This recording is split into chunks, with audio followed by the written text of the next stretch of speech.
Hoy vamos a hablar de la paternidad bíblica en el Día del Padre y yo quisiera brevemente orar para que Dios nos hable esta mañana. Tenemos todos un entorno de vida diferente, sin embargo tenemos la misma palabra de Dios y que esta tarde nos hable conforme a cada necesidad. Padre querido, gracias por tu presencia aquí, gracias por cada familia, por cada padre, por cada hijo, por cada esposa, pero en especial gracias por tu amor, porque disfrutamos de tu cuidado paternal. Y Señor, gracias por tanta misericordia, dirección, provisión. Gracias por ver un milagro hoy frente a nosotros, ver a Carlos aquí. Y Señor, te encomendamos este tiempo, háblanos. Gracias en nombre de Cristo Jesús. Amén. Muy bien, la paternidad bíblica. Dos preguntas importantes que responder. Y la primera pregunta es, ¿qué es un padre? Si preguntáramos esto en diferentes culturas, en diferentes décadas, la respuesta sería diferente. En el pasado, cuando hacía esta pregunta, ¿qué es un padre?, respondían básicamente que ser un padre, ser un proveedor, un protector del hogar, pero no se esperaba que el padre se involucre emocionalmente, afectivamente con los hijos. Se esperaba que el padre enseñe su profesión, su trabajo a su hijo y que la madre enseñe las labores de la casa a su hija.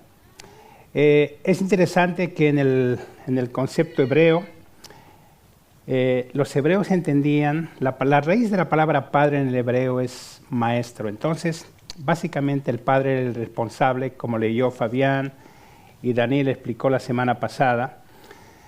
El padre tenía la gran responsabilidad de tener la ley de Dios sobre su corazón y transmitirla a sus hijos en la mañana, en la noche. Ellos ponían en los dinteles de las puertas y en diferentes lugares la palabra de Dios y decía, las repetirás a tus hijos cuando camines, cuando se levanten. Entonces, para los hebreos, el padre básicamente era un maestro, con su ejemplo y con la ley de Dios.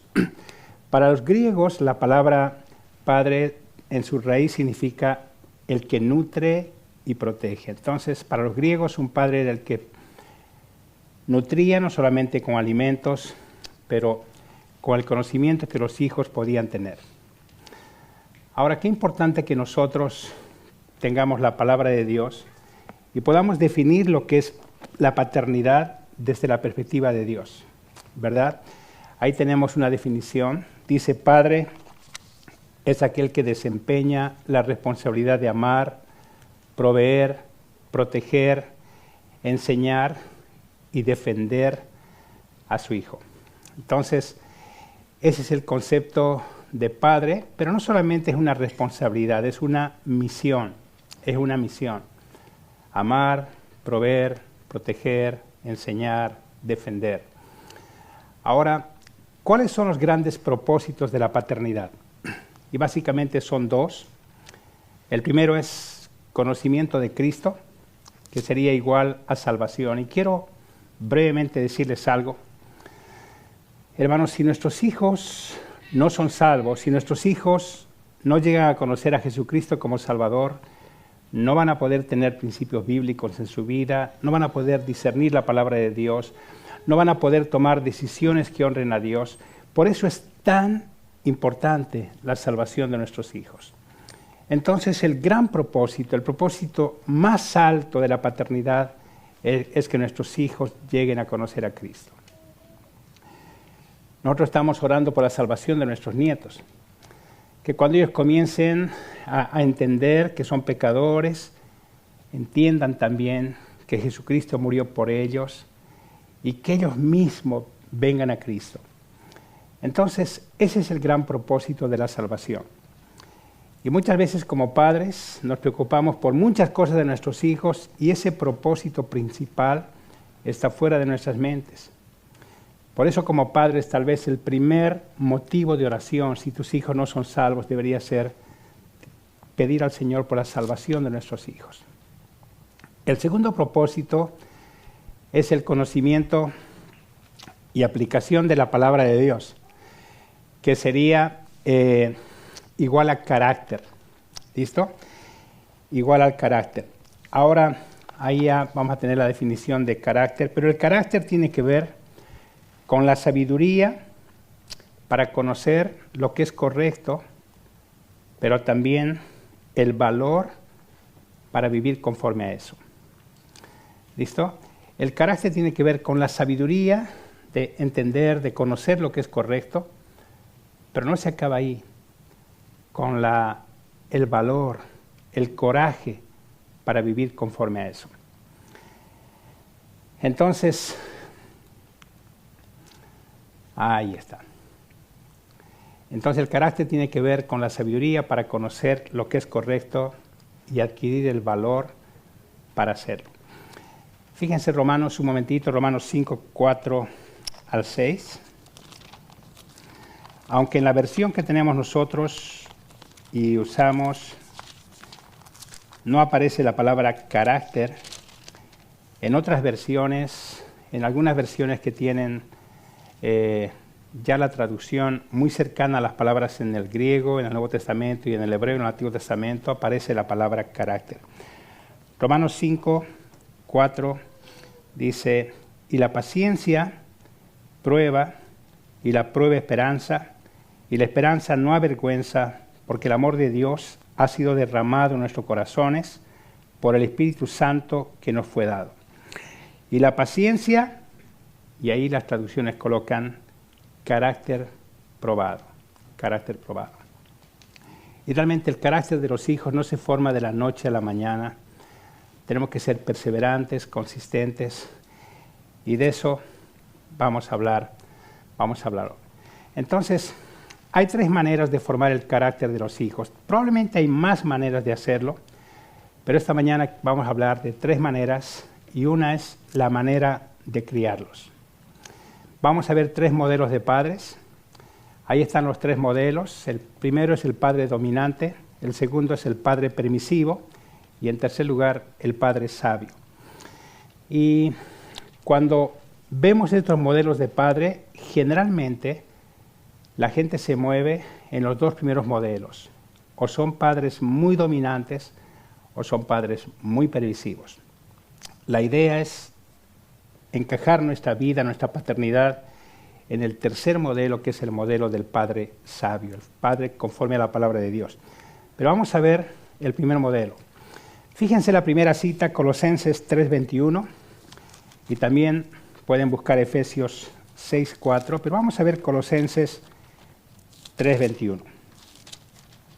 Es un pasaje bien conocido.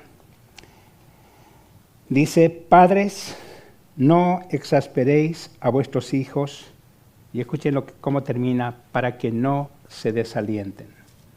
Padres, no exasperen a sus hijos para que no se desalienten. Y vamos a ver el otro texto, Efesios 6:4, un poquito más atrás en la Biblia. Efesios 6:4 dice, y vosotros padres, no provoquéis a ira a vuestros hijos, sino criadlos en disciplina y amonestación del Señor.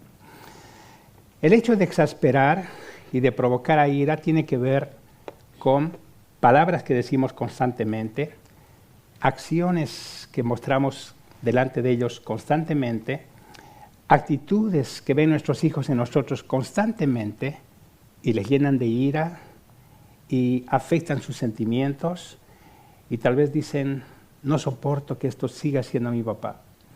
No soporto que de esta manera me siga hablando mi papá. No soporto que de esta manera mi papá trate a mi mamá.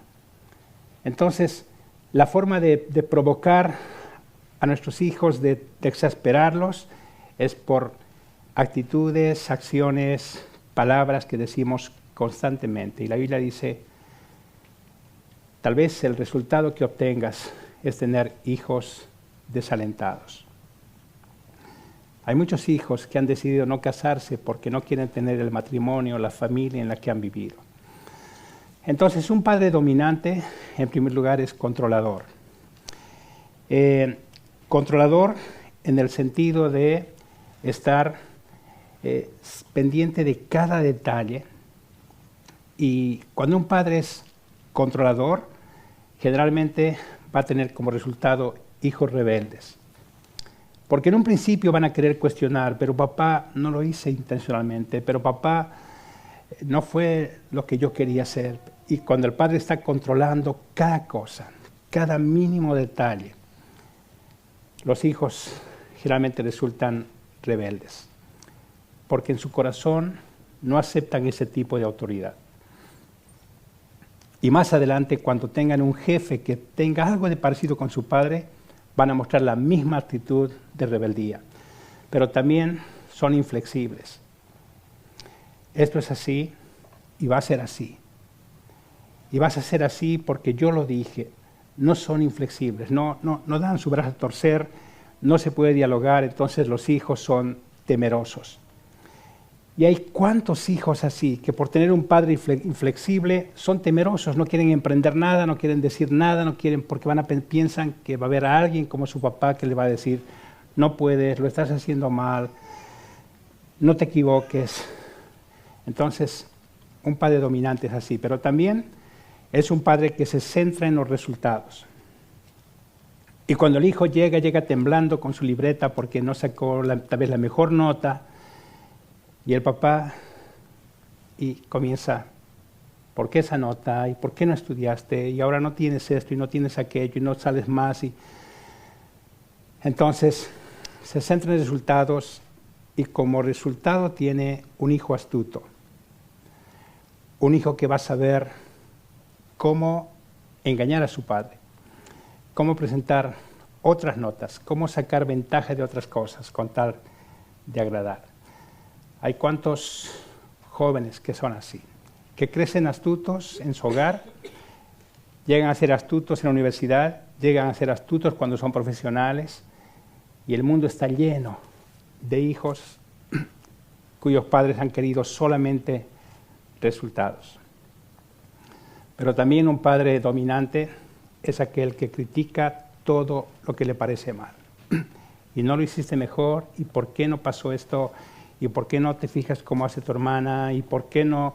Entonces, critica todo lo que le parece mal y tiene como resultado un hijo inseguro. Un hijo que va a pensar, no voy a hacer esto porque no lo voy a hacer bien. No voy a emprender esto porque no puedo hacerlo como mi hermana, como mi primo. Entonces, hijos inseguros. ¿Y por qué no haces esto? No, está bien. Y no quieren salir de su zona de confort porque piensan fallar.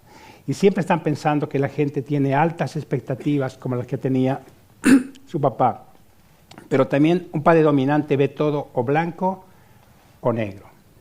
¿No es cierto? No hay ningún área gris. No hay nada en que se pueda conversar y decir, está bien, si me dice que es así, vamos a confiar, pero la próxima no hagas esto, o esto no siempre es así, o si haces así, y advertir con amor. Pero está el otro extremo, el padre permisivo. Fíjense Proverbios 13:24, un momento. Proverbios 13:24. Dice así: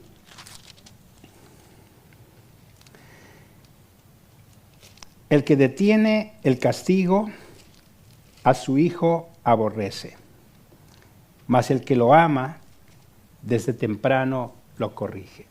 El que detiene el castigo a su hijo aborrece. ¿Has escuchado decir a padres permisivos, lo amo tanto que yo he decidido jamás disciplinarlo, voy a hablar con él, me voy a sentar con él, él va a entender palabras, pero jamás lo voy a tocar? Y la Biblia dice, el que lo corrige desde temprano, más el que lo ama, desde temprano lo corrige. Desde temprano quiere decir desde las 6 de la mañana o 5, no, quiere decir desde que es un bebé. Vamos a entrar después en eso, desde que es un un niño, el papá, porque lo ama, lo corrige. Lo corrige. Ahora el padre sobreprotector, el padre permisivo es sobreprotector. Nadie puede decirle nada a sus hijos, ni la maestra, ni la abuela, ni el abuelo, ni nadie, porque está tan sobreprotegido y generalmente los hijos son consentidos. Y saben, el mundo no siempre va a consentir a nuestros hijos. Entonces a veces pensamos que estamos haciendo bien, pero le estamos haciendo un gran daño cuando simplemente estamos sobreprotegiéndolos. Después el padre permisivo es débil ante la presión. Siempre cede, nunca toma decisiones firmes, nunca sienta a su hijo para hablarle bien cuando se equivoca. Tal vez ve mal que su hijo adolescente esté tal vez vistiéndose de una manera o arreglándose de esa manera o contestando a su mamá, pero nunca va a tomar la decisión de hablar, de confrontar, porque es débil ante la presión. Entonces ese tipo de padres tienen hijos manipuladores, que van a saber cómo manipular, cómo sacar ventaja de las cosas, cómo salir siempre ganando. Después es un padre, el padre permisivo no confronta y va a tener hijos irrespetuosos. Hay tantos chicos de esta generación que ya no respetan ni a sus padres ni a la gente mayor, no van a respetar la autoridad, no van a respetar al policía, no van a respetar al médico, no van a respetar a nadie, porque sus padres nunca los han confrontado. Nosotros recordamos con Rita las veces que nos hemos sentado con nuestros hijos para hablar de temas delicados, que podíamos evadirlos, mirar arriba, pero era hacerles daño. Y sentarlos con ellos y confrontar y decirles esto está mal, y advertirles y decirles si sigues actuando así o si sigues adelante con esto, no va a ir bien, no estás honrando a Dios, esto es peligroso, ten cuidado, no te vamos a permitir más esto. Después, el padre permisivo asume los deberes del hijo. Entonces, si el hijo hace algo malo, el padre sale en su defensa y dice, no creo que lo haya hecho, está bien, yo voy a pagar, yo voy a hacer. El hijo no aprende a ser él responsable por las cosas que hace. Y tenemos hijos irresponsables. Pero también demasiado servicial. Que tienda su cama, no, yo lo voy a hacer. Que barra su cuarto, no, yo lo puedo hacer. Que doble su ropa, no, todavía es chico, no importa, todos los adolescentes son desordenados, tiene que ser así. Y va a ser así, y va a ser así. Hijos incapaces de tomar decisiones, responsabilidades, de ser líderes, de ordenar a otros con su ejemplo, de mostrarles que las cosas son diferentes. Entonces, así es un padre permisivo, pero tenemos un padre sabio. Proverbios 22:6 es un texto conocido, no lo busquen, dice, instruye al niño en su camino, y aun cuando fuere viejo, no se apartará de él. Instruye al niño en su camino. La palabra instrucción, básicamente, para los hebreos, tenía que ver con lo que las parteras hacían cuando un niño nacía. El dedo gordo metían al paladar y le frotaban el paladar hasta que comience a gustar y comenzaba a mamar, o sea, a lactar la leche materna.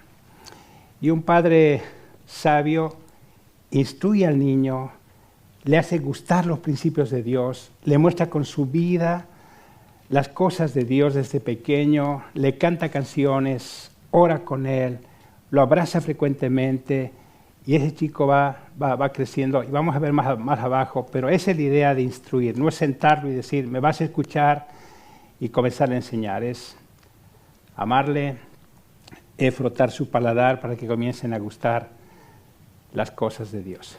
Proverbios 22:15, vamos a leer ese versículo.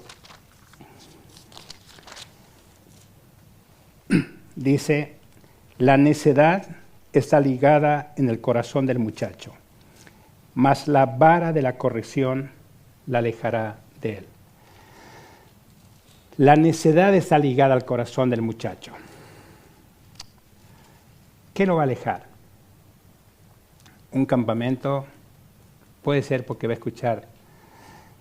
Lo que le va a alejar es la vara de la corrección, el amor. Vamos a hablar un poquito más de eso más adelante. Pero entonces un padre sabio es amoroso y firme. No es solamente controlador, no es solamente sobreprotector, ama mucho y controla mucho. Sabe quiénes son sus amigos, sabe a qué hora tiene que venir, sabe dónde está, sabe cómo está en el colegio. Es un padre amoroso pero firme. Y esos hijos son seguros. En segundo lugar, un padre amoroso es animador. Y me gustaría colocar ahí animador intencional. Cuando su hijo hace algo bueno, ¡wow! ¡Qué bien! Y lo abraza. Ustedes han visto que hay hijos que meten un gol y no tienen a ninguno de los papás para que les aplaudan, para que digan, bien!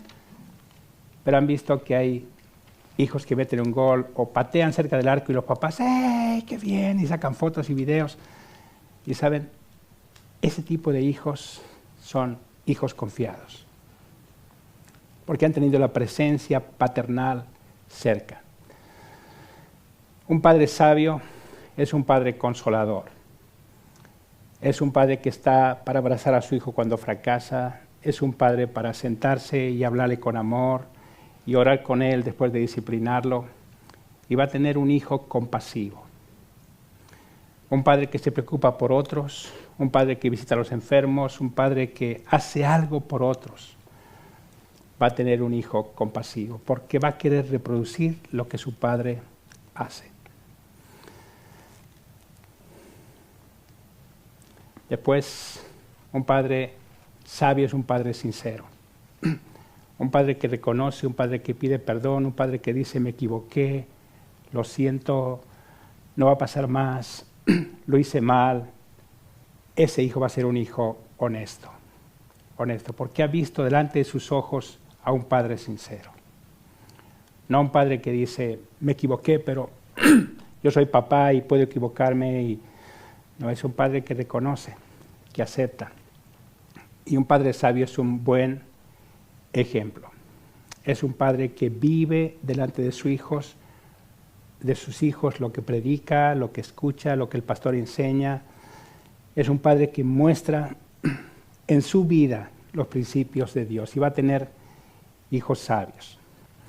El concepto de sabiduría en la Biblia no es conocimiento, es aplicación de lo conocido. Y eso es lo que Dios quiere. Tal vez hay alguien aquí que tiene 3 meses en la iglesia y alguien que tiene 20 años en una iglesia. No es más sabio el que tiene más años en una iglesia, es el que ha aplicado, aunque sea lo poquito que va conociendo de la palabra de Dios. La sabiduría es conocimiento más aplicación de lo conocido. Así que, ¿en qué cuadro estamos? Tenemos algo de cada cuadro. Estamos siendo tal vez demasiado permisivos en algún área. Estamos siendo demasiado dominantes. Es un buen desafío decir, Señor, yo quiero ser un padre equilibrado. Quiero tener hijos seguros, confiados, compasivos, honestos, sabios. Y eso se logra con constancia, formando su carácter por la manera, la forma en que los criamos. Pero también la manera de relacionarnos con ellos. Vamos a ver etapas del rol paternal. La primera etapa es la autoridad amorosa, de los 0 a 5 años. Si tienes un bebé o tienes a alguien que está hasta los 5 años, es la etapa de la autoridad amorosa. ¿Qué quiere decir eso? Un gran escritor de libros sobre la familia dice que entre los 0 y los 5 años, él llama lo que se denomina quebrar la voluntad del hijo. ¿Y saben qué significa? Que entre los 0 y los 5 años, tu hijo tiene que reconocer que eres su autoridad. Si pasa los 5 años y no te respeta, has perdido a ese hijo, tal vez por toda su vida. Porque un día alguien lo va a someter a su autoridad sin amor, sin conocerlo. Entonces, entre los 0 y los 5 años debemos lograr obediencia a la autoridad. Y la obediencia, muchas veces haberlo escuchado, pero la obediencia debe ser inmediata. Si dices, levanta los juguetes, ya, ahorita, y pasaron 15 minutos, y los juguetes, ya. No, tiene que ser inmediata. Levanta los juguetes y los tiene que levantar ese momento. Tiene que ser completa. Tiene 10 juguetes y levantó 5. Levanta los juguetes. Obediencia inmediata, obediencia completa y obediencia de buena gana, con buena actitud. Ve a comprar pan a tal lugar. Bueno, aquí en Estados Unidos los hijos no van, como en estos países, no a la esquina, en Ecuador al comisariato, en Bolivia a la tienda, en Panamá al mini super. No, pero si le dices, van de mala gana, agarran el dinero, tiran la bolsa, cierran la puerta fuerte, ¡boom! Y no vuelven, gastan en otra cosa. La obediencia tiene que ser con buena actitud, de forma inmediata, de forma completa. Si logras eso hasta los 5 años, has tenido un gran logro para toda la vida. Y quebrar la voluntad del niño, por ejemplo, para que entiendan bien, en un ejemplo concreto, si a tu hijo de 1 año le dices, acuéstate y sigue parado en la cuna, acuéstate y sigue parado en la cuna, y le das con la varita, ¡pac!, acuéstate. ¡Guau! Acuéstate, ¡pum!, otra vara, acuéstate, acuéstate. El momento que ese niño se arrodilla, se acuesta, vas a escuchar un llanto genuino. Ya no va a ser un grito, va a ser... Ese es un llanto genuino. Y esa noche o ese día, ese niño está reconociendo que eres su autoridad. Si te ganó y se quedó parado en la cuna y simplemente apagaste la luz, perdiste. Entonces, entre los 0 y los 5 años debemos lograr obediencia a la autoridad.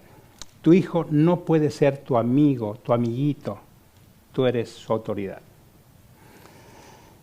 La segunda etapa es la etapa guía y maestro de los 6 a los 12 años. Y es la etapa de enseñar el porqué de las cosas. Es la etapa donde los chicos preguntan por qué, y por qué, y para qué, y qué, y por qué, y qué, otra vez qué, por qué. Y es el tiempo de enseñar el porqué de las cosas. Ese texto de Deuteronomio 6, 6 y 7 no lo vamos a leer otra vez, pero repetirás a tus hijos. Estas palabras que yo te mando hoy estarán sobre tu corazón, no sobre tu cabeza. Esa es la vida que tienes que modelar a tus hijos y tienes que ser el maestro de ellos y enseñarles el porqué de las cosas y por qué vamos a la iglesia y por qué abrimos la Biblia y por qué leemos. Ese es el tiempo para cuando tu hijo se vaya a dormir, te sientes a su lado y le digas te amamos y amamos a Dios y vamos a orar por este misionero y leerle una historia de la Biblia y orar con él y abrazarlo. Esa edad entre los 6 y 12 años es la edad donde se forma el carácter, donde se le da principios, valores a los hijos. Hay otra etapa y es la etapa del entrenador intencional, 13 a 18 años. Es la etapa para mostrar las consecuencias de los actos. Es la etapa para advertir. Vamos a hablar más adelante de los límites, pero un entrenador intencional. Este es el tiempo donde los padres tienen más o menos 30 a 40 años. Es el tiempo donde la palabra clave en tu vida tiene que ser margen. Debo tener un margen para patear la pelota con mi hijo, un margen para salir a un parque, un margen para ir a pescar, un margen para quedarme a ver una película, un margen para transferir mi vida a él. Esa es la idea de ser un entrenador intencional. Hace muchos años aprendí una fórmula y te la comparto, pero es decisión más dedicación igual destino. Tal vez tú quieres que tu hijo sea el arquero de la selección de Estados Unidos. Es una buena decisión. Si no te dedicas a eso, tu hijo no va a ser ni el arquero de su escuela. Porque las decisiones no cambian la vida. Lo que cambia la vida es lo que haces después de decidir. Decides que tu hijo sea un El arquero de la selección, el siguiente paso es tienes que meterlo a una escuela de arqueros. Comprar una pelota de fútbol, guantes de arquero, hacerle ver videos, patear con él la pelota. Entonces, decisión más dedicación igual destino.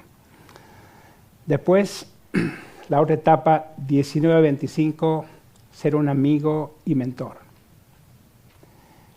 Esta es la etapa donde puedes guiar en las decisiones. Esta es la etapa donde vas a tu hijo, vas viendo en tu hijo el fruto de toda la crianza y vas viendo qué decisiones toma, y es el tiempo para hablar sobre cómo elegir una pareja, qué carrera estudiar, guiar en sus decisiones, ser un amigo y mentor.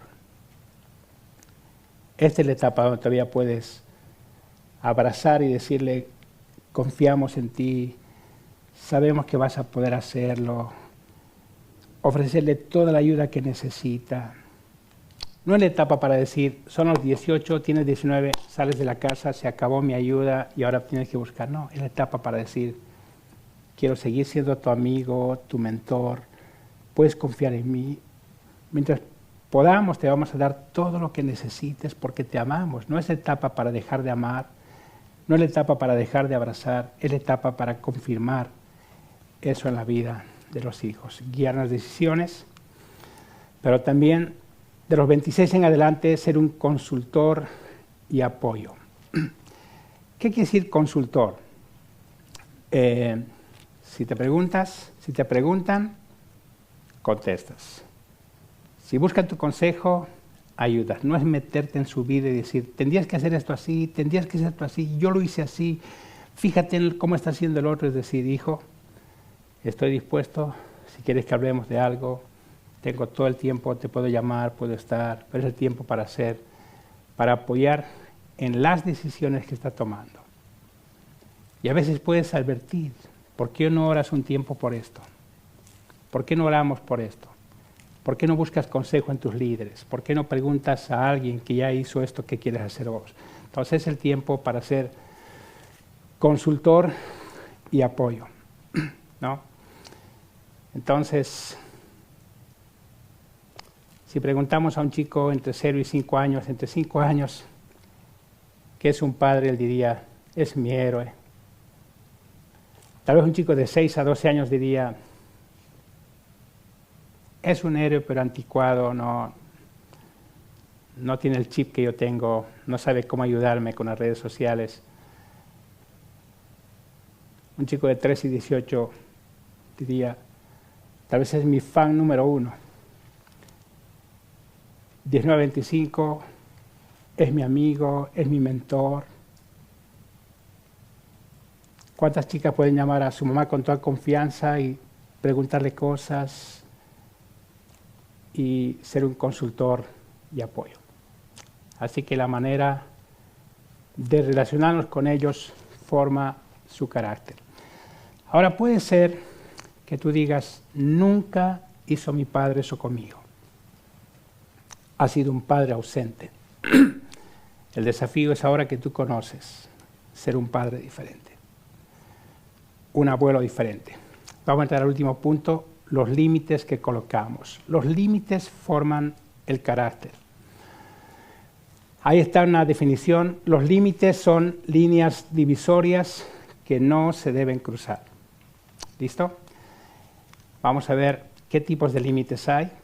Están los límites físicos. Límites físicos son aquellos que puedes ver, que puedes palpar. Por ejemplo, una cinta amarilla que dice no pase, un cartelito abajo que dice no pise el pasto, cuidado con el perro, pero un semáforo que está en rojo es un límite. Una puerta es un límite. Un muro es un límite. Si tus hijos aprenden a no respetar esos límites, las consecuencias de cruzar un límite físico va a ser tal vez consecuencias legales, juicios, cárcel, accidentes, porque no tiene límites. No importa si se va a ofrecer amarillo, igual puedo cruzarlo, y si está ahí, no importa. Y tienen que saber que cada decisión va a traer una consecuencia, buena o mala. Y tenemos que ser sabios nosotros para premiar las cosas buenas. hace años, en el colegio nuestro hijo le dijeron, ¿por qué no querría estar con el grupo de jóvenes de la escuela? Y ellos le preguntaron, ¿quieren que hablemos con tus padres? Y nos dio tanta satisfacción escuchar que nuestro hijo dijo, no, no es la decisión de mis padres, esta es mi decisión. Yo he decidido no involucrarme en esto. Y saben, uno va cosechando esas cosas a medida que va colocando límites en la vida de los hijos. ¿Cuánto tiempo pueden usar su celular? ¿Qué cosas pueden ver? ¿Cuánto tiempo pueden ver televisión? Ir colocando límites y que ellos sepan de que el traspasar un límite trae consecuencias. Y en tercer lugar, promueven la libertad dentro de un marco seguro. Se llevó a chicos de una escuela a un campo que no tenía muros, no tenía mallas, vallas. Entonces los chicos estaban todos agrupados en un sector jugando, porque estaban inseguros. Se los llevó al mismo grupo a un campo que tenía vallas, muros, y dice que todos corrían por todo lugar porque estaban confiados. Los límites traen libertad dentro de un marco seguro. Listo, entonces ya vamos a terminar. La conclusión, el Salmo 78, 1 al 8. No vamos a leer todo, pero me gustaría que marquen algo en ese Salmo. Salmo 78.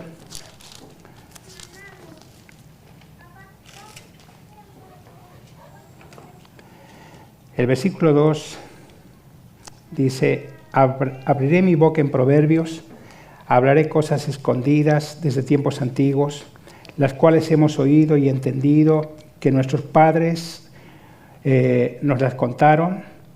No las encubriremos a sus hijos, contando a la generación venidera las alabanzas de Jehová y su potencia y las maravillas que hizo. Él estableció testimonio en Jacob y puso ley en Israel, la cual mandó a nuestros padres que la notificasen a sus hijos, y escuchen bien, para que lo sepa la generación venidera y los hijos que nacerán, y los que se levantarán lo cuenten a sus hijos, a fin de que pongan en Dios su confianza y no se olviden de las obras de Jehová. Y tal vez ese es el gran fin de la paternidad, a fin de que pongan en Dios su confianza y no se olviden de las obras de Dios. En nuestras casas, los que tenemos hijos pequeños, los que tienen hijos pequeños, deberían hacer algo para que sus hijos o los nietos pregunten, ¿y por qué está eso? Es porque Dios hizo algo especial.